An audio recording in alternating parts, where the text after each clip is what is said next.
صلی علی رسول الکریم اما بعد فاعوذ باللہ من الشیطان الرجیم بسم اللہ الرحمن الرحیم الف لام را تلک آیات الکتاب المبین۔ سورہ یوسف 12ویں پارے کے اندر ہے۔ اس سورت کا نام یوسف اس لیے رکھا گیا کہ حضرت یوسف علیہ السلام کا واقعہ اللہ نے تفصیلاً بیان فرمایا ہے۔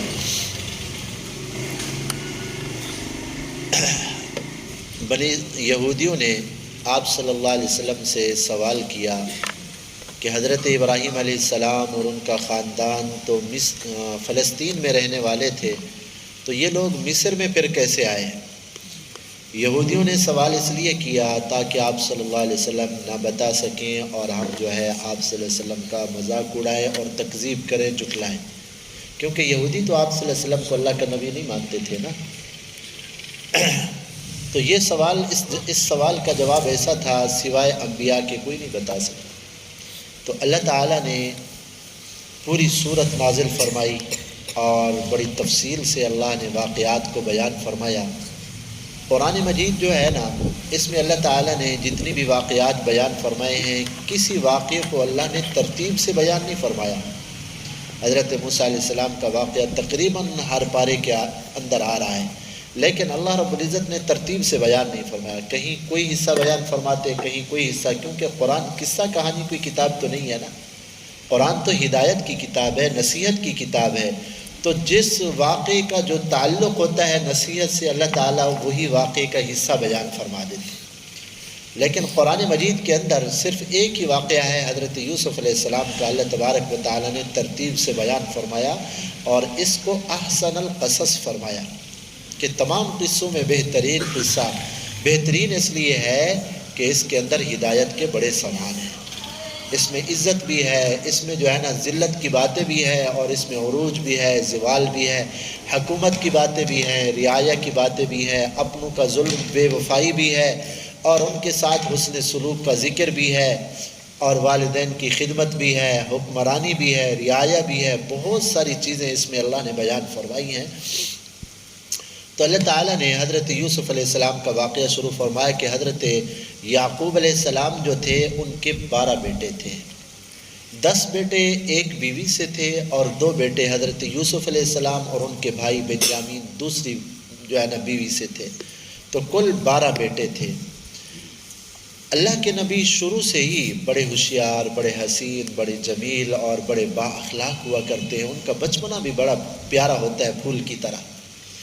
تو حضرت یوسف علیہ السلام کو اللہ نے تو بڑا حسن بھی دیا تھا۔ حدیث پاک میں آتا ہے، آپ صلی اللہ علیہ وسلم نے فرمایا جب میں معراج کے اوپر گیا نا، آپ صلی اللہ علیہ وسلم نے فرمایا میں جب معراج کے اوپر گیا تو حضرت یوسف علیہ السلام کے حسن کو دیکھ کر میں حیران رہ گیا۔ آدھا حسن اللہ نے حضرت یوسف علیہ السلام کو عطا فرمایا تھا۔ اللہ نے ایسا حسن و جمال دیا تھا حضرت یوسف علیہ السلام کو، اور ایک تو اللہ کے نبی بھی تھے ابتدا میں، دوسرا اللہ نے یہ حسن و جمال اور اخلاق بھی دیے تھے، اور تیسری بات یہ ہے کہ جو چھوٹی اولاد ہوتی ہے دل اس طرف زیادہ جاتا ہے۔ بڑے تو بڑے ہو جاتے ہیں نا، وہ اپنی نگرانی اور اپنا چال چلن سارا زندگی گزارتے ہیں۔ تو حضرت یوسف علیہ السلام اور بنیامین یہ سب بھائیوں سے چھوٹے تھے۔ حضرت یوسف علیہ السلام نے شروع میں خواب دیکھا ایک دن کہ 11 ستارے ہیں، چاند اور سورج مجھے سجدہ کر رہے ہیں۔ اب یہ چاند اور سورج اور یہ چیزیں سجدہ کرنا یہ کسی عام آدمی کو تو نہیں کرتی، اللہ کے نبی کو کرتی۔ تو خواب کی تعبیر بالکل واضح تھی کہ چاند 11 ستاروں سے مراد 11 بھائی ہیں، چاند اور سورج سے مراد والدین ہیں، والد سورج ہے اور ماں چاند ہے۔ تو یہ لوگ جو ہے نا ایک دن حضرت یوسف علیہ السلام کی اطاعت فرما برداری کریں گے اور جو ہے نا حضرت یوسف علیہ السلام کو سجدہ کریں گے۔ حضرت یعقوب علیہ السلام کو جب انہوں نے اپنے والد صاحب کو یہ واقعہ بتلایا نا خواب، تو حضرت یعقوب علیہ السلام سمجھ گئے کہ اللہ بڑی عزت اور بڑا مقام دینے والے ہیں، لیکن ساتھ فرما بھی دیا کہ بیٹا شیطان انسان کا دشمن ہے، اپنے بھائیوں کو ذکر نہ کرنا۔ لیکن جب ایک بات بہر آ جاتی ہے تو کہاں رکتی ہے پھر؟ تو بھائیوں کو بھی پتہ چل گیا، انہوں نے کہا اچھا یہ ہم سے بڑا بننا چاہتا ہے، حسد پیدا ہوا، الیاذ باللہ۔ تو حضرت یوسف علیہ السلام کو حضرت یعقوب علیہ السلام کہیں دور نہیں بھیجتے تھے. تو ایک دن سارے بھائیوں نے 10 بھائیوں نے، 11واں نہیں، بنیامین تو چھوٹے تھے، 10 بھائیوں نے منصوبہ بنایا کہ ایسا کریں، اقتلوا یوسف وطرحوہ ارض. یہ کیا بات ہے کہ باپ جو ہے نا ہر وقت یوسف علیہ السلام کو اپنے پاس رکھتا ہے، بڑا پیار کرتا ہے، محبت، ہمیں پوچھتا ہی نہیں. تو ایسا کرو، یوسف علیہ السلام کو آنکھوں سے اوجھل کر دو. نہ یوسف رہے گا، نہ باپ محبت کرے گا. اب ہم ہی ہم ہوں گے، بادشاہ ہماری ہوگی. کیا کرو بھائی، اقتلوا یوسف علیہ السلام کو قتل کر دو یا کسی بے آباد کنویں کے اندر ڈال کے آ جاؤ بس. بہرحال انہوں نے منصوبہ یہ بنایا کہ قتل نہیں کرتے تو کسی کنویں میں ڈال دیتے ہیں، کوئی لے جائے گا بس. ایک دن منصوبہ بنا کے آئے، حضرت یعقوب علیہ السلام سے کہنے لگے، ابا جان ہم روزانہ جنگل میں جاتے ہیں اور وہاں سیر و تفریح کرتے ہیں، جنگل کی ہوا کھاتے ہیں، وہاں پھل میوے کھاتے ہیں، ہمارے بھائیوں کو آپ نے ہمارے ساتھ نہیں بھیجتا. حضرت یوسف علیہ السلام کو ہمارے ساتھ بھیجو تاکہ یہ بھی جنگل کا ماحول دیکھے، وہاں کی آب و ہوا دیکھے اور وہاں کے پھل اور میوے کھائے. حضرت یعقوب علیہ السلام نے فرمایا، بھائی تم اس کو لے جاؤ گے، اس کا خیال نہیں کرو گے، اس کو بھیڑیا کھا جائے گا. انہوں نے کہا واہ واہ ابا جان، بڑی بات ہے. ہم 10 بھائی بھی ایک بھائی کا جو ہے نا اگر حفاظت نہ کر سکے تو ہم سے کیا گزرا اور کون ہو سکتا ہے. ہم تو پھر بڑے نقصان والے ہو جائیں گے. کیا ہم 10 آدمی بھی ایک کی حفاظت نہیں کر سکیں گے؟ آپ ضرور بھیجیں ہمارے پاس. بہرحال اللہ کو جو تقدیر میں ہوتا ہے نا وہ ہو کے رہتا ہے. تقدیر میں جو ہو کے رہتا ہے، انسان لاکھ تدبیریں کرے لیکن جب تقدیر آتی ہے تدبیریں جو ہے نا ساری کی ساری ناکام ہو جاتی. حضرت یعقوب علیہ السلام نے بھیج دیا. انہوں نے منصوبے کے تحت جا کے حضرت یوسف علیہ السلام کو کنویں میں ڈال کے واپس، اور بڑی دیر سے آئے. کب آئے؟ سارا دن حضرت یعقوب بھی انتظار کرتے رہے.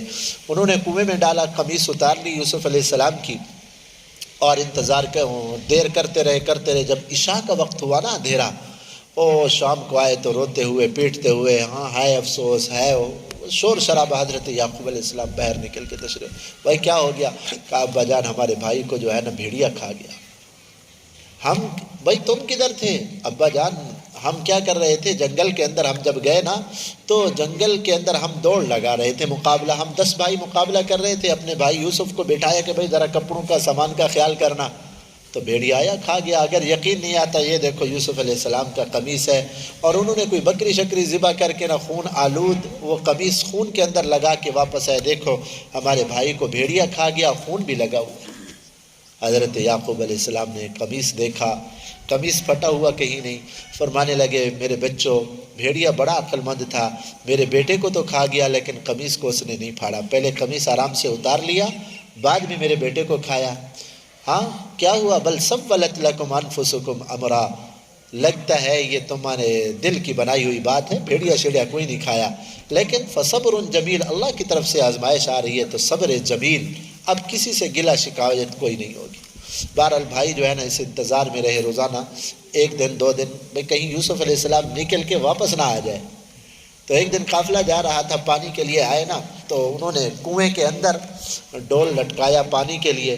تو یوسف علیہ السلام وہاں بیٹھے تھے کنویں کے اندر، حضرت جبرائیل علیہ السلام نے پروں پہ بٹھایا ہوا تھا. تو یوسف علیہ السلام کنویں کو پکڑے، رسی کو پکڑا، انہوں نے کھینچا، شاید پانی کا بھرا ہوا ہے. باہر آئے تو یوسف علیہ السلام کا حسن و جمال دیکھ کر حیران رہ گئے قافلے والے. تو اس وقت جو ہے نا لوگ جو غلام بناتے تھے نا دوسروں کو تو بیچا کرتے تھے. تو جتنا بچہ اچھا ہوتا تھا عقل سلیم کے اعتبار سے، حسن کے اعتبار سے، اتنا اس کی قیمت زیادہ لگتی تھی. تو قافلے والوں نے جب اس کو یوسف علیہ السلام کو لیا نا تو یہ بھائی واپس گئے. بھائی یہ ہمارا غلام ہے، تم کہاں لے کے جا رہے ہو؟ یہ ہمارا غلام ہے، تم کہاں لے کے جا رہے ہو؟ انہوں نے کہا جی ہم سے غلطی ہو گئی. اچھا خریدنا چاہتے ہو؟ ہاں جی خریدنا چاہتے ہیں، چلو اتنی قیمت دے دو. علماء نے لکھا ہے کہ 20 روپے میں حضرت یوسف علیہ السلام کو بیچے، 20 روپے میں. اب وہ قافلے والے جو ہے نا اس کو چھپا کے، یوسف علیہ السلام کو چھپا کے مصر شہر کے اندر لے گئے. اور جب حضرت یوسف علیہ السلام وہاں گئے تو ان کا حسن و جمال اور ان کی عقل فہم فراست دیکھ کر جو ہے نا خریدار لوگ آئے. اللہ رب العزت کو منظور کچھ اور تھا، تو عزیز مصر اس نے حضرت یوسف علیہ السلام کو خریدا. کیسے خریدا؟ علماء نے لکھا ہے جتنا وزن یوسف علیہ السلام کا تھا، ایک مرتبہ سونے کے ساتھ وزن کیا، دوسری مرتبہ چاندی کے ساتھ وزن کیا، تیسری مرتبہ کستوری اور خوشبو کے ساتھ وزن کیا. اس طرح کئی وزن کر کے حضرت یوسف علیہ السلام کو، اب اس کے پاس تو خزانہ بے بہا تھا، تو وہ خرید کے لے گیا، کہا کہ قال الذی اشتراہ من مصر لامرأته اکرمی مثواہ وعسى ان ينفعنا، اپنی بیوی کے پاس لے گیا، دیکھو ہمارے پاس بیٹا کوئی نہیں، ہم اس کو اپنا بیٹا بنائیں گے، او نتخذہ ولدا، ہم اس کو بیٹا بنائیں گے۔ اللہ تعالیٰ فرماتے ہیں وَكَذَلِكَ مَكَّنَّا لِيُوسُفَ، یوسف علیہ السلام ایک تو جنگل میں پڑے ہوئے تھے، ہم نے انتظام کیا، ان کو ٹھکانہ دیا بادشاہ کے گھر کے اندر۔ اب حضرت یوسف علیہ السلام وہاں بڑے ہوئے پلے اور وہاں ناز و نعمت کے ساتھ بڑے ہوئے۔ وَلَمَّا بَلَغَ أَشُدَّهُ آتَيْنَاهُ حُكْمًا وَعِلْمًا، اللہ تعالیٰ فرماتے ہیں جب حضرت یوسف علیہ السلام بڑے ہو گئے، ہم نے ان کو علم نبوت عطا فرمایا، اللہ نے نبوت عطا فرمائی، علم عطا فرمایا۔ اور اللہ معاف فرمائے جو عزیز مصر کی بیوی تھی زلیخا، شیطان نے اس کو وسوسہ ڈالا، تو اس نے ایک دن حضرت یوسف، ایک دن تو کیا، اس نے کئی حربے استعمال کی حضرت یوسف علیہ السلام کو اپنی طرف متوجہ کرنے کا، لیکن اللہ کے نبی معصوم ہوتے ہیں، بالکل گناہوں سے پاک، ان کا تو ذہن ہی نہیں جاتا گناہ کی طرف، ایسے پاک صاف شفاف ہوتے۔ تو بالآخر ایک مرتبہ اس نے سارے حربے جب اس کے ناکام ہوئے تو دروازے بند کر کے خود منہ سے اس نے گناہ کی دعوت دی، ہے تلک آ جاؤ ادھر۔ تو حضرت یوسف علیہ السلام نے جب دیکھا تو گھبرا گئے، قال معاذ اللہ انہ ربی احسن مثوایا، کہ اللہ کی پناہ، کس برائی کی طرف تم دعوت دے رہی ہو؟ اللہ نے ان ربی احسن مثوایا، اللہ نے میرے ساتھ احسان کیا اور مجھے اس ٹھکانہ دیا، میں نے تمہارا کھانا کھایا، نمک کھائی، اب جس گھر کا نمک اور کھانا کھاؤں اسی گھر کی عزت کو میں خراب کروں، یہ کبھی نہیں ہو سکتا۔ تو دروازے سب بند تھے، حضرت یوسف علیہ السلام کے سامنے راستے بند تھے، لیکن اللہ کے عظیم پیغمبر جو ہوتے ہیں نا، ان کی ایک ایک عمل کے اندر سبق ہوتا ہے۔ انہوں نے کہا دروازے بند ہے، میرا بس جہاں تک چلتا ہے اتنا تو میں کروں، یہاں سے دوڑ کے دروازے تک تو جاؤں، آگے اللہ کی مرضی۔ یوسف علیہ السلام دوڑ کے گئے تو دروازے کا تالا خود بخود ٹوٹ کے گرا، یوسف علیہ السلام کو پکڑنے کے لیے زلیخا پیچھے بھاگی کہ کہیں بات کو آؤٹ نہ کر دے۔ تو بہرحال حضرت یوسف علیہ السلام کا قدم بہر دروازے میں پڑا، پیچھے سے زلیخا کا ہاتھ ادھر پڑا قمیص کے اوپر، اور اس نے کھینچا حضرت یوسف علیہ السلام تو قمیص پھٹ گیا حضرت یوسف علیہ السلام کا۔ اتنے میں زلیخا کا خاوند بھی دیکھ لیا اس نے کہ جی زلیخا پکڑ رہی ہے۔ اب اللہ معاف فرمائے، اس نے فوراً جب دیکھا نا کہ میرے شوہر نے دیکھ لیا تو فوراً ہی بات کو دوسرا رنگ دیا۔ اس نے کہا عزیز مصر سے، قالت ما جزاء من اراد باهلك سوءا، عزیز مصر دیکھا نہیں، اس کو ہم نے بچہ تھا، پالا پوسا بڑا کیا، آج تیری عزت پہ حملہ کر رہا تھا۔ حضرت یوسف علیہ السلام کبھی بھی نہ اس کے خلاف بولتے، لیکن اب پیغمبر کی جو ہے نا ذات کے اوپر جو ہے نا اس نے تہمت لگائی۔ حضرت یوسف علیہ السلام نے صرف اتنا فرمایا ہی راودتنی عن نفسی، اسی نے ہی برائی کی دعوت دی تھی۔ اور پھر اللہ رب العزت نے عجیب طریقے سے یوسف علیہ السلام کی پاک دامنی کو بیان فرمایا۔ ایک معصوم بچہ تھا دودھ پیتا ہوا، بعض علماء نے لکھا ہے کہ 3 دن کا تھا، بعض نے کہا 40 دن کا تھا۔ اس نے اسے دیکھا، اس نے کہا بھائی ان کان قمیصہ قد من قبل، دیکھ لو قمیص کہاں سے پھٹا ہوا ہے، اگر سامنے سے پھٹا ہوا ہے نا قمیص تو اس کا مطلب یہ ہے یوسف علیہ السلام آگے بڑھے ہیں اس کی طرف، اس نے پیچھے چھڑانے کی کوشش کی ہے تو یوسف علیہ السلام کا قمیص آگے پھٹ گیا۔ اگر قمیص پیچھے سے پھٹا ہوا ہے تو اس کا مطلب یہ ہے کہ یوسف علیہ السلام آگے بھاگ رہے ہیں اور پیچھے جو ہے نا اس نے پکڑا ہے، دیکھ لو قمیص کہاں سے پھٹا ہوا ہے۔ فلما رأى قمیصہ قد من دبر، جب قمیص کو دیکھا گیا تو وہ تو پیچھے سے پھٹا ہوا تھا۔ عزیز مصر بھی جان گیا، اس نے کہا انکم کیدکن ان کیدکن عظیم۔ عزیز مصر نے کہا زلیخا یہ تیرے دل کی بات بنائی ہوئی ہے، یوسف علیہ السلام پاک دامن ہے، تمہارا مکر فریب بڑا ہے۔ ایک حدیث پاک میں آتا ہے النساء حبائل الشیطان، کہ عورتیں شیطان کی رسیاں ہیں، شیطان مردوں کو ان عورتوں کی وجہ سے باندھتا ہے۔ آپ دیکھیں جتنا بھی بے حیائی فحاشی کے کام ہوتے ہیں نا ان میں آگے آگے عورت ہوتی ہے۔ آج کے بے دین اس فحاشی کے دور کے اندر یہود و نصارہ نے، انگریز نے، کفار نے جتنا عورت کو بے حیا کیا ہے اور عورت کو آگے کیا ہے اور اس عورت کو جو ہے نا دی ہے، اتنا پہلے زمانے میں نہیں تھا۔ اس لیے آج گناہوں کے دروازے چوپٹ کھلے ہوئے ہیں، ہمارے لیے بڑی عبرت کا سامان ہے۔ اللہ کے عظیم پیغمبر ہیں، ٹھیک ہے پاک دامن ہیں، لیکن تنہائی جب ملی ہے نا زلیخا کو تو شیطان وہاں پہنچ گیا۔ یوسف علیہ السلام ٹھیک ہے بالکل پاک دامن، کبھی ذہن میں خیال بھی نہیں آیا، لیکن شیطان تو پہنچ گیا ہے نا۔ اس لیے ایک حدیث پاک میں آتا ہے جب ایک مرد ایک عورت تنہائی اختیار کرتے ہیں، تیسرا شیطان ان کے اندر آ جاتا ہے۔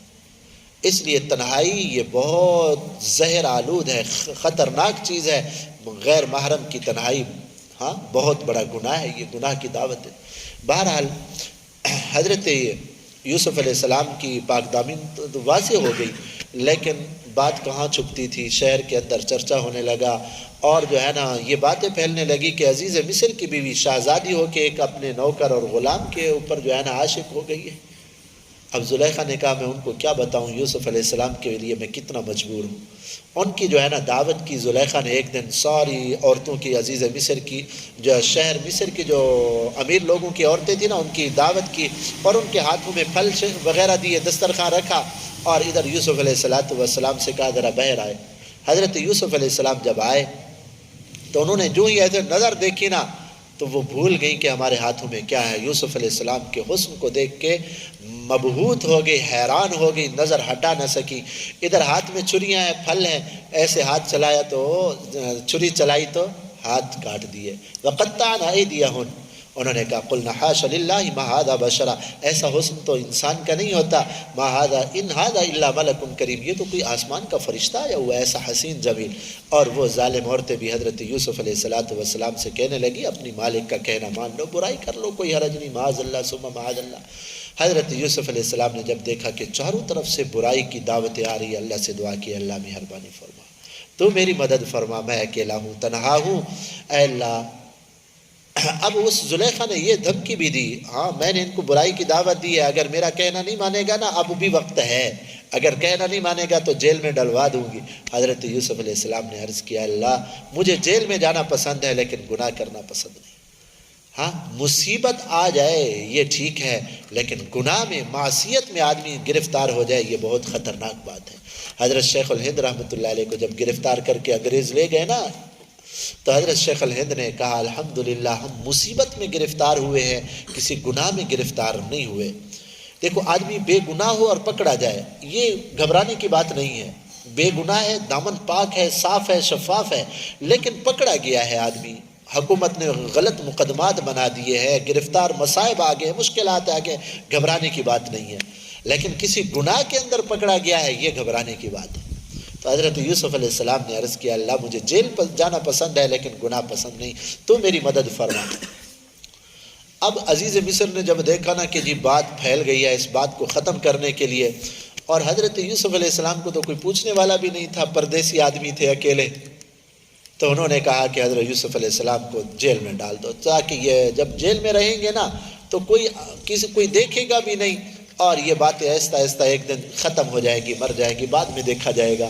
حضرت یوسف علیہ السلام جیل میں گئے تو جیل کے اندر حضرت یوسف علیہ السلام ہر جو قیدی تھا اس کی ہمدردی کرتے، کوئی بیمار ہوتا اس کا معالجہ کرتے، اس کو دباتے، خدمت کرتے، اور ان کو جو ہے نا اچھی اچھی باتیں بتاتے، تو سارے لوگ ان سے پیار کرنے لگے نا قید خانہ۔ تو ایک دن دو قیدیوں نے خواب دیکھا، دو قیدی تھے، ایک تو بادشاہ کو شراب پلانے والا تھا، دوسرا تھا جو بادشاہ کی روٹی بنانے والا تھا، باورچی۔ وہ جیل کے اندر آئے ہوئے تھے، ان کے اوپر الزام یہ تھا کہ انہوں نے زہر ملایا تھا بادشاہ کو مارنے کے لیے۔ تو انہوں نے خواب دیکھا، ایک نے کہا جی میں نے خواب یہ دیکھا کہ میں انگور توڑ کے نا ان سے رس نچوڑ رہا ہوں، اور دوسرے نے کہا کہ میرے سر کے اوپر روٹیوں کا ٹوکرا ہے اور اس سے اوپر آ کے پرندے کھا رہے ہیں۔ ہم آپ کو دیکھتے ہیں، آپ نیک صالح آدمی ہیں، ہمیں خواب کی تعبیر بتائیں۔ حضرت یوسف علیہ السلام نے فرمایا خواب کی تعبیر بتاؤں گا کھانا آنے سے پہلے، لیکن پہلے دیکھو سمجھو میں ہوں کون، میں کون ہوں۔ حضرت یوسف علیہ السلام نے پھر فرمایا انی ترکت ملت قوم لا یؤمنون، میں ان لوگوں کے دین کے اوپر نہیں ہوں جو اللہ کو نہیں مانتے، واتبعت ملت آبائی ابراہیم، میں حضرت ابراہیم علیہ السلام جو میرے باپ دادا ہیں میں ان کے دین کے اوپر ہوں، اور ہم شرک کرنے والے نہیں ہیں۔ اکثر لوگ اس بات کو نہیں سمجھتے۔ اور پھر حضرت یوسف علیہ السلام نے فرمایا یہ جو علم دیا ہے نا میرا اپنا نہیں ہے، میرے اللہ نے مجھے دیا ہے۔ تو اللہ کا جو پیغمبر ہوتا ہے وہ موقع کی تلاش میں ہوتا ہے، کہیں سے موقع ملے تو لوگوں کو دین کی بات بتائے۔ تو حضرت یوسف علیہ السلام نے دعوت بھی دی اور ساتھ ہی خواب کی تعبیر بھی بتائی، لیکن متعین کر کے نہیں بتایا کہ تیرے ساتھ یہ ہوگا، تیرے ساتھ یہ ہوگا۔ فرمایا کہ بھائی ایک آدمی تو رہا ہو جائے گا، وہ بادشاہ کی ویسے ہی خدمت کرے گا جیسے پہلے کر رہا تھا، اور دوسرے کو پھانسی لٹکا دیا جائے گا۔ اور ہوا بھی یہی کہ جو باورچی تھا نا اس کو تو پھانسی پہ لٹکا دیا گیا، اور جو شراب پلانے والا تھا وہ بے گناہ ثابت ہوا، ان کے نزدیک ان کو رہا کر دیا۔ جب حضرت یوسف علیہ السلام نے دیکھا نا کہ یہ جو رہا ہو جائے گا، اس سے کہا بھئی اگر تو رہا ہو کے جائے تو بادشاہ کو کہنا کہ جی یوسف علیہ السلام جو ہے نا جیل میں بے گناہ پڑے ہوئے، اب وہ تو جیل میں ڈال کے بھول گئے، اب وہ آدمی باہر نکلا تو وہ بھی بھول گیا۔ بادشاہ نے ایک مرتبہ خواب دیکھا، قال الملک انی اری 7 بقرات سمان، بادشاہ نے خواب دیکھا کہ 7 گائے ہیں موٹی تازی ہیں، اور 7 گائے ایسی ہیں جو بالکل کمزور ہیں، اور ساتھ یہ جو گندم کے خوشے ہوتے ہیں نا سٹے، 7 ایسے ہیں جو سرسبز ہیں، 7 جو ہے نا خشک ہیں۔ اب یہ جو پتلی گائے ہیں نا، کمزور گائے وہ موٹی گایوں کو کھا رہی ہیں، حالانکہ موٹی کھانی چاہیے تھی نا، طاقتور کھاتی کمزور کو، لیکن کمزور موٹی کو کھا رہی ہیں طاقتور کو۔ اب بادشاہ کی آنکھ کھل گئی، بادشاہ نے کہا اپنے درباریوں کو جمع کیا کہ بھائی میں نے یہ خواب دیکھا، میں پریشان ہوں، مجھے تعبیر بتاؤ۔ انہوں نے کہا بادشاہ ایسے خام خواہ اب پریشان ہو رہے ہیں، خواب آتے رہتے ہیں، پریشان کرنے والے ہوتے ہیں، اس کے پیچھے نہیں پڑنا چاہیے۔ لیکن وہ جو رہا ہو کے گیا تھا نا، اس نے کہا ہاں خواب کے بھی مطلب ہوتے ہیں، اس نے تو دیکھا تھا نا تعبیر۔ اس نے کہا مجھے بھیجو، میں ابھی تمہیں تعبیر بتا کے آتا ہوں۔ یوسف علیہ السلام کے پاس گیا وہ آدمی، اور جا کے حضرت یوسف علیہ السلام سے کہا کہ یوسف ایھا صدیق، میرے سچے دوست، بادشاہ نے یہ خواب دیکھا ہے، آپ تعبیر بتائیں۔ حضرت یوسف علیہ السلام نے فرمایا بھائی یہ جو موٹی گائے ہے نا، اس موٹی گائے 7 سے مراد یہ ہے کہ 7 سال آئیں گے خوشحالی کے، بارشیں بھی ہوں گی، پیداوار بھی خوب ہوگی، لوگ خوشحال ہوں گے 7 سال، اور اس کے بعد پھر قحط سالی آئے گی، بارشیں رک جائیں گی، اور جو غلہ تم نے جو ہے نا جمع کیا ہوگا وہ ختم ہو جائے گا، قحط بہت دور تک پھیلے گا 7 سال۔ اب 14 سال ہو گئے نا، 7 سال تو خوشحالی کے پہلے، پھر 7 سال قحط سالی کے، اور پھر اس کے بعد 15ویں سال پھر خوب بارشیں ہوں گی، اور ایسے ہوں گی کہ ساری کمی پوری ہو جائے گی۔ اب جا کے اس نے بادشاہ کو بتایا، بادشاہ نے کہا بھائی اگر ایسی بات آنے والی ہے نا تو اس کے لیے تو بڑا انتظام کرنا چاہیے، اس آدمی کو بلا کے آؤ میرے پاس، کس نے خواب کی تعبیر بتائی ہے۔ تو حضرت یوسف علیہ السلام کو بلانے آیا نا آدمی، انہوں نے کہا نا میں ایسے نہیں آتا، پہلے اس الزام کو صاف کرو، مجھے جس الزام میں جیل میں ڈالا تھا نا اس کو صاف کرو، کیونکہ آج اگر میں چلا بھی گیا تو لوگوں کی نظروں میں تو یہی ہوگا نا یہ وہی آدمی ہے جس کو یہ جیل گیا تھا، پہلے اس معاملے کو صاف کرو۔ تو بادشاہ نے ان عورتوں کو بلایا، بھائی کیا مسئلہ تھا تمہارا؟ انہوں نے کہا جی غلطی ہماری تھی۔ بادشاہ کی بیوی نے خود جو ہے نا، عزیز مصر کی بیوی نے خود کھل کے کہا انا راودتہ عن نفسہ، میں نے خود ہی گناہ کی دعوت دی تھی، لیکن حضرت یوسف علیہ السلام پاک دامن رہے۔ اب مسئلہ حل ہو گیا، واضح ہو گیا کہ یوسف علیہ السلام نے تو نظر بھر کے بھی نہیں دیکھا، غلط الزام کے اندر 7 سال 7 مہینے 7 دن یوسف علیہ السلام جیل کے اندر رہے، 7 سال 7 مہینے اور 7 دن یوسف علیہ السلام جیل کے اندر رہے۔ جب یہ پاک دامنی واضح ہو گئی تو اللہ کے عظیم پیغمبر ایسے ہوتے ہیں، کہنے لگے وما ابرئ نفسی ان النفس لامارۃ بالسوء، اے اللہ میرا یہ کوئی کمال نہیں ہے، اے اللہ انسان کا نفس تو خود انسان کو گناہ کی طرف لے جانے والا ہے، الا ما رحم ربی، میرے رب جس کے اوپر رحم کرے وہ گناہ سے بچ سکتا ہے، میرے اللہ کا کرم اور احسان تھا۔ ہاں نیک آدمیوں پہ جب اللہ نعمتیں دیتے ہیں نا تو وہ اکڑتے نہیں ہیں، بلکہ وہ اور عاجزی انکساری کرتے ہیں، یہ میرے مولا کا کرم ہے، میرا کوئی کمال نہیں ہے۔ اور بے دین اور کم علم اور کم اہل لوگوں کو جب کوئی نعمت ملتی ہے تو اکڑ جاتے ہیں، میں نے یہ کیا، میں نے کیا، میں نے کیا۔ ہاں یہ میں والی بات شیطان کی طرف سے ہوتی ہے، تکبر والی۔ اب بادشاہ نے حضرت یوسف علیہ السلام سے بات کی، بھائی یہ جو اتنا قحط آنے والا ہے اس کا کیا انتظام کرے؟ حضرت یوسف علیہ السلام نے فرمایا بھئی یہ جو 7 سال پہلے آئیں گے نا خوشحالی کے، تو جو غیر آباد زمینیں ہیں ان کو بھی آباد کرو، کیونکہ بارشیں بہت ہوں گی، اور جتنا غلہ آئے گا نا تو غلے کو نکالو نہیں، بلکہ غلے کو ان سٹوں کے اندر رکھو، کیونکہ غلہ نکال لیں گے تو کیڑا لگ جاتا ہے، جب تک اس کے اندر ہوتے ہیں اللہ کا نظام ہے کیڑا نہیں لگتا۔ اور اس نے کہا ٹھیک ہے یہ تو کرے، لیکن اس کو تقسیم کون کرے گا پھر؟ حضرت یوسف علیہ السلام نے فرمایا اجعلنی علی خزائن الارض، مجھے وزیر خزانہ بنا دو۔ اب عہدے کی طلب کر رہے ہیں، لیکن یاد رکھیں پیغمبر کے پاس جو نبوت کا عہدہ ہوتا ہے یہ دنیا کے عہدے ان کے سامنے خاک کی حیثیت رکھتے ہیں. ہاں نبوت کا عہدہ سب سے بڑا عہدہ ہے. پھر اتنا بڑے عہدے کے بعد چھوٹا عہدہ کیوں مانگا؟ اس لیے کہ حضرت یوسف علیہ السلام کو پتہ تھا کہ ان کی بادشاہت کے اندر کوئی آدمی اہل نہیں ہے، سارے نااہل لوگ ہیں، کھانے والے ہیں سارے. اگر کوئی اہل آدمی نہ آیا تو اللہ کی مخلوق کو بڑی تنگی اور مشکل پیش آئے گی. اس لیے حضرت یوسف علیہ السلام نے وہ تنگی اپنے سر اٹھائی کہ اس انتظام کو میں سنبھالوں تاکہ اللہ کی مخلوق مشکلات سے بچ جائے. تو بہرحال حضرت یوسف علیہ السلام وزیر خزانہ بنے اور بادشاہ نے تقریباً سارے اختیارات حضرت یوسف علیہ السلام کو حوالے کر دیے. اب وہ 7 سال خوشحالی کا ہے، بہت جو ہے نا زمین آباد کی گئی، غلہ لگایا گیا. اور پھر جب 7 سال قحط سالی کے آئے نا تو لوگوں کے پاس، مصر والوں کے پاس تو وافر غلہ تھا نا. اب یہ قحط اتنا آیا، دور دراز علاقوں تک پھیلا. اور حضرت یوسف علیہ السلام نے پھر یہ کیا کہ جو سرکاری غلہ تھا نا تھوڑے سے معمولی پیسوں سے لوگوں کو دیتے تھے، پیسے بھی لے لیتے تھے معمولی اور غلہ بھی دے دیتے تاکہ ملک کا بھی فائدہ ہو، لوگوں کا بھی فائدہ ہو. اب جب یہ بات شہرت کو پہنچی، جی مصر کے اندر ایک رحم دل بادشاہ ہے، وہ لوگوں کو غلہ دیتا ہے. حضرت یعقوب علیہ السلام رہتے تھے فلسطین کے اندر، تو وہاں بھی قحط پہنچا. انہوں نے بھی سنا کہ مصر کے اندر ایک اچھا بادشاہ ہے، اپنے بیٹوں سے کہا جاؤ تم غلہ لے کر آؤ. تو حضرت یوسف علیہ السلام کے بھائی وہاں سے آئے. وَلَمَّا دَخَلُوا عَلَى يُوسُفَ عَلَيْهِ فَعَرَفَهُمْ وَهُمْ لَهُ مُنْكِرُونَ. جب یوسف علیہ السلام کے پاس آئے ان کے ذہن میں تو یہ تھا کہ ہم تو کنویں میں ڈال کے آئے، ختم. فَعَرَفَهُمْ، جب بھائی آئے نا تو حضرت یوسف علیہ السلام نے پہلی نظر میں پہچان لیا یہ میرے وہی مہربان بھائی ہیں جنہوں نے میرے اوپر رحم کیا تھا.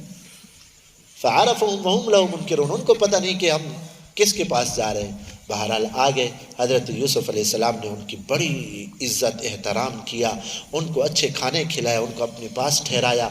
اور پھر پوچھا ہاں بھائی کہاں سے آئے ہو؟ انہوں نے کہا جی ہم ادھر سے ہے. تمہارے ماں باپ ہیں؟ جی ہے بالکل زندہ ہیں، بوڑھے ہیں. تمہارا کوئی اور بھائی بھی ہے؟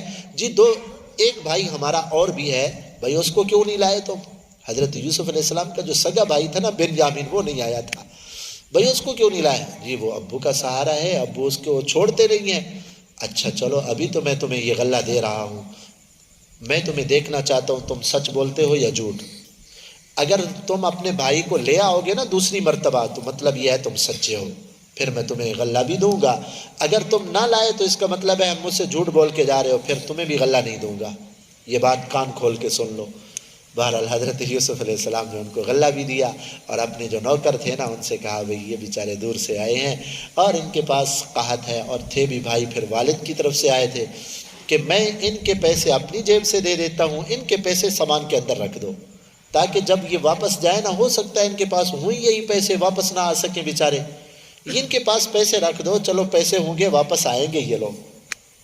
بہرحال جب یہ لوگ واپس گئے نا حضرت یعقوب علیہ السلام سے کہنے لگے ابا جان بادشاہ تو بڑا اچھا تھا، ہماری بڑا اکرام کیا، ہماری بڑی عزت کی، لیکن ایک دھمکی بھی دی ہے اگر اپنے چھوٹے بھائی کو نہیں لاؤ گے تو ہم تمہیں بھی نہیں دیں گے، آئندہ جب جائیں نا تو ہمارے بھائی کو ساتھ بھیجنا مہربانی. حضرت یعقوب علیہ السلام نے کہا اچھا پہلے بھی میرے ایک بیٹے کو لے گئے تھے، اس وقت بھی تم نے یہی کہا تھا کہ حفاظت کریں گے، نہیں لائے تھے، اب وہی بات شروع کر رہے ہیں. انہوں نے کہا ابا جان مجبوری ہے کیا کریں. اور میں اب تمہارے اوپر میں بھروسہ نہیں کرتا، تم سے وعدے بھی نہیں کرتا، فاللہ خیر حافظہ، اب اللہ کی حفاظت میں دے.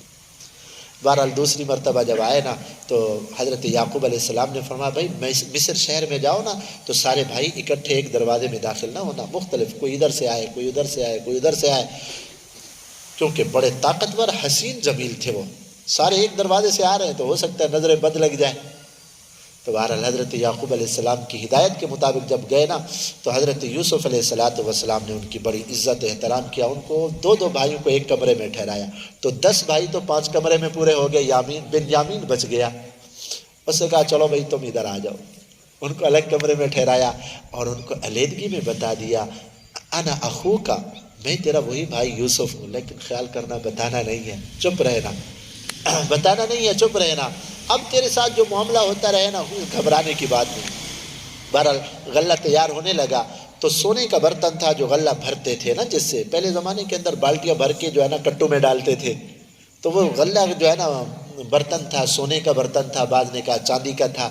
تو حضرت یوسف علیہ السلام نے یہ کیا کہ وہ غلہ بھر کے نا تو بنیامین کا جو سامان تھا اس کے اندر لوگوں سے کہا کہ اس کو چھپا دینا.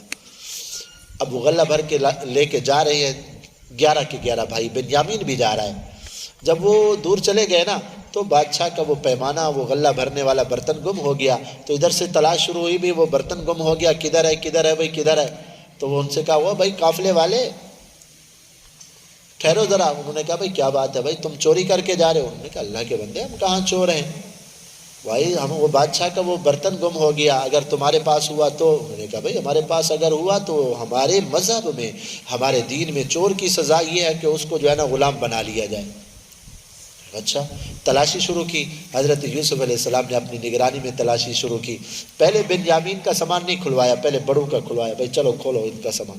سب کا سامان کھولتے گئے، کسی میں نہیں نکلا. بنیامین کا سامان کھولا تو رکھوایا تو خود تھا نا، تو نکل آئے. انہوں نے کہا ہاں جی دیکھو اب تم نے ہی سزا بتائی تھی نا کہ بھئی جس کے اندر سامان کے اندر اس کو غلام بنا لو. چلو بھائی اس کو بناؤ غلام، باندھ کے ادھر رکھو. انہوں نے کہا بادشاہ مہربانی کر، یہ کیا ہو گیا؟ وہ تو حیران ہو گئے. انہوں نے کہا بادشاہ ہمارا ایک باپ ہے بہت بوڑھا ہے، وہ اس کی جدائی کو برداشت نہیں کر سکے گا. ٹھیک ہے یہ مجرم ہے، لیکن ایسا کریں ہم میں سے کسی کو آپ غلام بنا لیں، اس کو جانے دیں. حضرت یوسف علیہ السلام نے فرمایا بھائی بڑی عجیب بات ہے، کوئی پاکستان کی عدالت تو نہیں؟ جو مجرم ہے اس کو جو ہے نا چھوڑ دو، اور جو بیچارہ جو ہے نا مجرم نہیں ہے اس کو پکڑ کے جو ہے نا ڈال دو. میں نے کہا یہ تو نہیں ہو سکتا، جس نے جرم کیا ہے ہم اس کو چھوڑ دیں اور جو مجرم نہیں ہے اس کو ہم مجرم بنا کے ڈال دیں، ایسا نہیں ہو سکتا، ہم نہیں چھوڑتے اس کو. بہرحال بڑے بھائی نے کہا بھئی اب میں باپ کو جا کے کیا منہ دکھاؤں گا، میں تو نہیں جاتا بابا. باقیوں سے کہا تم جاؤ. اب 3 بیٹے رہ گئے. بڑا بھائی تو خود مرضی سے نہیں گیا، بنیامین چوری کے الزام میں پکڑا گیا، یوسف علیہ السلام تو پہلے سے گم ہے.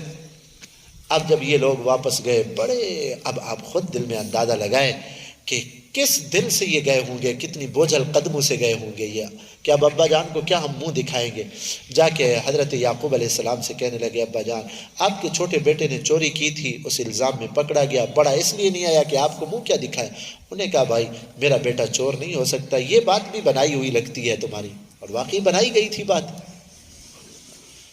مجھے اللہ پہ امید ہے، عسى الله ان ياتيني بهم جميعا. کتنا مصائب آ رہے ہیں لیکن اللہ کا پیغمبر کبھی بھی مایوس نہیں ہوتا. اسلام ہمیں مایوسی کا درس نہیں دیتا کہ مشکلات میں آدمی گھبرا جائے کہ جی اب تو ہم مر ہی گئے، بس اٹھ ہی نہیں سکیں گے، حالات ایسے آئے جی اب ہم گر گئے ہیں. نہیں، انہوں نے فرمایا کہ بھائی مجھے امید ہے اللہ لے آئے گے. اب وہ غم حضرت یوسف علیہ السلام کا وہ تازہ ہو گیا. پھر حضرت یوسف علیہ السلام کے غم میں بینائی چلی گئی تھی. تو پھر کہنے لگے چلو بھائی دوبارہ جاؤ اور اپنے بھائی کو یوسف کو بھی تلاش کرو، بھائیوں کو بھی تلاش کرو، کوئی رہائی کی صورت لے کر آؤ. اور اب غلہ بھی ختم ہو رہا ہے. پھر بھیجا کچھ عرصے کے بعد نا، تو اب یہ آئے واپس. اور وہ اب جو ہے نا وہ جو چاندی لائے تھے نا، پہلے جو پیسے ہوتے تھے چاندی کے ہوتے تھے، سکے. یہ تو آج کل ہمیں کاغذ پکڑا دیے ہے نا جی چلو یہ پیسے ہیں تمہاری دولت ہے. اصل دولت یہ تھوڑی ہوتی ہے، اصل تو سونا چاندی دولت ہوتی ہے. تو وہ چاندی لے کر آئے لیکن وہ اس کے اندر تھوڑی بہت ملاوٹ تھی نا. تو بادشاہ سے کہنے لگے، حضرت یوسف علیہ السلام کے پاس آئے کہ مسنا و اہلنا الضر، بادشاہ ہم کیا اپنے حالات بتائیں، ہمارے اوپر جو مصائب آئے، ہمارے خاندان اجڑ گیا، باپ نابینا ہو گیا بیٹوں کی جدائی کے اندر، اور ہمارے فقر و فاقہ نے ہماری کمر توڑ دی ہے. مہربانی کر، ہم جو ہے نا فقیر بن کے آئے ہیں، یہ ہم پیسے نہیں لائے غلے کے، ہم بس دکھانے کے لیے آئے ہیں، آپ ہمیں فقیر سمجھ کے صدقہ سمجھ کے ہمیں دے دیں. اب وہ وقت آ گیا کہ اللہ تعالیٰ نے فرمایا کہ یوسف علیہ السلام اب اپنے آپ کو ظاہر کر دو. تو حضرت یوسف علیہ السلام نے ان سے کہا هل علمتم ما فعلتم بیوسف، تمہیں پتہ بھی ہے کہ یوسف کے ساتھ تم نے کیا کیا تھا. ایک دم جھٹکا لگا. تو اس بادشاہ کو یوسف کا کیا پتہ. علماء نے لکھا ہے کہ جب یہ پہلی مرتبہ آئے تھے نا مصر کے اندر، تو یوسف علیہ السلام کے حسن کو دیکھا نا تو ان کو شک ہوا، کہا یار اس کا حسن تو ایسا ہے جیسا ہمارا بھائی حسین تھا، ہمارا بھائی تو نہیں ہے یوسف. پھر فوراً خیال آیا بھائی کو تو ہم خود ہی کنویں میں ڈال کے گئے، بیچ کے گئے، وہ غلام ہوگا، بادشاہ تھوڑا بنے گا وہ. اب جب یوسف علیہ السلام نے کہا تمہیں معلوم ہے کہ یوسف کے ساتھ تم نے کیا کیا تھا، اب وہ جھٹکا لگا، کہنے لگے اِنَّكَ لَأَنْتَ یوسف، اب تو یوسف نہیں ہے. انہوں نے کہا ہاں انا یوسف وہذا اخی، میں وہی یوسف تمہارا بھائی، اور یہ میرا بھائی بنیامین یہ ساتھ بیٹھا ہے. قد من اللہ علینا، اللہ تعالیٰ نے ہمیں مصائب کی چکی سے گزار کر اب اللہ نے ہمارے اوپر احسان کیا ہے۔ بسا اوقات کبھی بندے کے اوپر مصائب مشکلات آ رہے ہوتے ہیں، لیکن اللہ اس کو ترقی دینا چاہتے ہیں، اللہ اس کو ترقی دینا چاہتے ہیں۔ تو یوسف علیہ السلام کو مصائب کی چکی سے گزار کر اللہ نے بادشاہ تک پہنچایا، تو کہنے لگے بھائی ہم سے غلطی ہو گئی، اللہ نے آپ کو کیا شان عزتیں دی۔ حضرت یوسف علیہ السلام نے فرمایا گھبرانے کی بات نہیں، لا تثریب علیکم اليوم، یہ تقدیر میں لکھا تھا، ہو گیا، بس تمہیں میں کہوں گا بھی نہیں بھی تم نے یہ کیا ہے۔ اب یوسف علیہ السلام نے کہا ابا جی کا حال سناؤ۔ جی وہ ابا جی کا کیا پوچھتے ہیں، وہ تو نابینا ہو گئے آپ کی جدائی میں۔ کہا یہ میرا قمیص لے جاؤ، ان کے چہرے پہ ڈال دو، اللہ تعالیٰ بینائی واپس کر دیں گے۔ مصر سے یہ لوگ قمیص لے کر چلے۔ اللہ تعالیٰ نے بعض کتابوں میں یہ بات لکھی ہے، ہوا نے اللہ سے اجازت لی کہ اللہ مجھے آپ جو ہے نا اجازت دے میں خوشخبری پہنچاؤں۔ تو ہوا یوسف علیہ السلام کی خوشبو لے کر جو ہے نا ادھر فلسطین پہنچی۔ تو ادھر سے قافلہ چلا، حضرت یعقوب علیہ السلام کہنے لگے انی لاجد ریح یوسف، آج مجھے اپنے بیٹے یوسف کی خوشبو آ رہی ہے 40 سال کے بعد 40 سال کے بعد مجھے یوسف کی خوشبو آ رہی ہے۔ تو گھر والے کہنے لگے ابا جان تم تو اسی پرانے عشق کے اندر پڑے ہوئے ہو، یوسف یوسف کہتے ہو، یوسف تو ختم پتہ نہیں کدھر ہے۔ انہوں نے کہا نہیں میں اللہ کی طرف سے جو جانتا ہوں تمہیں پتہ نہیں ہے، میں اللہ کا نبی ہوں۔ بہرحال یہ قافلہ بھی گیا، بیٹے جب پہنچے بڑی خوشی کے ساتھ گئے اور حضرت یوسف علیہ السلام کا قمیص ڈالا تو بینائی واپس آ گئی، اور ابا جی کو بتایا کہ جی یوسف علیہ السلام تو بادشاہ بن گئے۔ انہوں نے کہا یہ نہیں بتاؤ مجھے بادشاہ بن گئے، یہ بتاؤ کہ اس کو کس ملت اور کس مذہب پہ پایا ہے، دین کے اوپر پایا ہے۔ پیغمبر کو اپنی اولاد کی دین کی فکر ہوتی ہے، یہ نہیں بتاؤ کہ بادشاہ بن گیا، یہ بتاؤ کہ کس۔ انہوں نے کہا ابا جان وہ تو دین ابراہیم کے اوپر ہے۔ الحمدللہ۔ اب حضرت یعقوب علیہ السلام سارے خاندان کے ساتھ مصر میں آ گئے۔ علماء نے لکھا ہے 72 آدمی تھے۔ جب مصر میں آئے تو حضرت یوسف علیہ السلام بحر نکل کر ان کا والدین کا استقبال کیا اور بڑے شان اور اعزاز کے ساتھ لے کر آئے، اور جب اپنے تخت کے اوپر بٹھایا، بھائی 11 کے 11 ساتھ بیٹھے ہیں، والدین بھی آ گئے ہیں۔ انہوں نے پہلی شریعت کے اندر، میں نے پہلے بھی بتایا کہ پہلی شریعت کے اندر سلام کی جگہ سجدہ بھی ہوتا تھا، سلام کی جگہ سجدہ بھی ہوتا تھا، تو انہوں نے سلام کی جگہ سجدے میں گر گئے۔ تو حضرت یوسف علیہ السلام عرض کرنے لگے ابا جان وہ جو میں نے بچپن میں خواب دیکھا تھا کہ 11 ستارے چاند سورج مجھے سجدہ کر رہے ہیں، آج 40 سال کے بعد وہ خواب کی تعبیر پوری ہو رہی، اور اللہ نے مجھے اور آپ کے اوپر بھی احسان کیا۔ اللہ تعالیٰ نے آخر میں فرمایا میرے مدنی کریم یہ وہ واقعہ ہے تلک من انباء الغیب، یہ غیب کی باتیں ہیں، نہ آپ کو پتہ تھا نہ آپ کی قوم کو پتہ تھا، ہم ہی جانتے ہیں، ہم نے آپ کو یہ واقعہ بتلایا۔ تو اس واقعے سے پتہ اس بات کی دلیل ہے کہ آپ اللہ کے سچے پیغمبر ہیں۔ اس کے بعد سورہ راز شروع ہوتی ہے، اور دیکھو اس واقعے سے بہت سارے جو ہے نا سبق ملتے ہیں کہ حسد کا انجام کتنا برا ہوتا ہے۔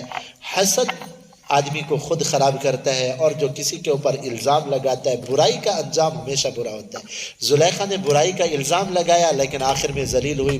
ہاں نیکی بھی نہیں چھپتی آدمی کی، برائی بھی نہیں چھپتی۔ اور اس کے بعد پھر سورہ رعد ہے، اللہ نے اپنی دلائل قدرت بیان فرمائے کہ یہ فرشتے جو ہے نا بادلوں کو جو ہنکانے والے ہیں یہ اللہ کی تسبیح کرتے ہیں۔ جب بادل گرجتا ہے نا یہ فرشتہ تسبیح کر رہا ہوتا ہے، ان کو ہانک رہا ہوتا ہے۔ یسبح الرعد بحمدہ، ہاں ہر مخلوق کی تسبیح اپنے اعتبار سے ہے۔ بادل گرجتا ہے ہمارے کلیجہ پھٹتا ہے، یہ اس کی تسبیح ہے، سبحان اللہ۔ ہاں، اور اللہ کے لیے ہر چیز جو ہے نا فرما بردار ہے۔ اور پھر اللہ رب العزت نے آگے جو ہے نا احکامات دیے ہیں کہ بھائی کسی سے جو ہے نا کیا کرو، وعدہ کرو تو اس کو پورا کرو، صبر کرو، وعدے کو پورا کرو، اس طرح وعدوں کو خلاف ورزی نہ کرو۔ یہ سورت تقریباً انہی احکامات کے اوپر ہے۔ اور اس کے بعد سورہ ابراہیم ہے، اس کے اندر بھی قرآن کی صداقت کو اللہ نے بیان فرمایا، قیامت کے منظر کو بھی بیان فرمایا۔ جب جہنمی جہنم میں جائیں گے نا تو جہنمی کہیں گے بھائی ہم جہنم میں کیوں آئے ہیں، کس نے ہمیں گمراہ کیا؟ تو سارے کہیں گے بدبخت شیطان نے گمراہ کیا۔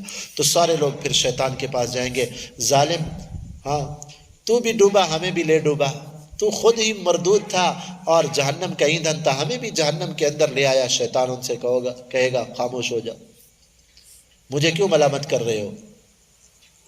اللہ نے وعدہ کیا تھا، میں نے بھی تم سے جھوٹا وعدہ کیا تھا، میری کوئی فوج تو نہیں تھی، تمہارے کان سے پکڑ کے تو میں برائی کی طرف نہیں لے جاتا تھا نا، شیطان ایسا کرتا ہے بھائی، کسی کا ہاتھ پکڑ کے لے گیا ہو، کسی کا کان پکڑ کے لے گیا ہو، چلو ابھی برائی کی طرف، ہاں کسی کے منہ زبردستی کھولا ہو کہ بھائی کھاؤ روزہ ختم کرو، ایسا تو نہیں کرتا۔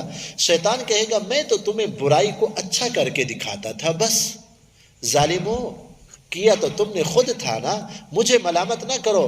اب تم اپنے آپ کو خود ملامت کرو کہ مجھ جھوٹے کے اوپر تم نے اعتبار کیوں کیا تھا۔ اب جہنم کے اندر تم بھی جلو، میں بھی جلتا ہوں، نہ تم میری فریاد کو پہنچ سکتے ہو، نہ میں تمہاری کوئی فریاد کو پہنچ سکتا ہوں۔ اس کے بعد پھر اللہ نے کلمہ طیبہ لا الہ الا اللہ کے فضائل بیان فرمائے۔ کلمہ طیبہ کو اللہ نے مثال دی ہے شجر طیبہ، پاکیزہ درخت یعنی کھجور کے ساتھ۔ کھجور کا درخت جڑیں مضبوط ہوتی ہیں، درخت بڑا مضبوط ہوتا ہے، پھل اوپر ہوتا ہے۔ اللہ تعالیٰ نے فرمایا کلمہ طیبہ بھی اس طرح، اس کی جڑیں دل کے اندر ہوتی ہیں۔ جب کلمہ طیبہ دل میں جگہ پکڑ لیتا ہے تو پھر آدمی سے اعمال جو صادر ہوتے ہیں وہ اعمال آسمانوں کے اوپر جاتے ہیں۔ اور جو کلمہ خبیثہ ہے، کفر والا کلمہ، اس کی مثال جو ہے نا زقوم درخت کی طرح ہے اور شجر خبیثہ کی طرح ہے، اس کی نہ تو جڑ ہوتی ہے، بدبودار قسم کا ہوتا ہے، اسی طرح برے اعمال بھی اس طرح بدبودار ہوتے ہیں۔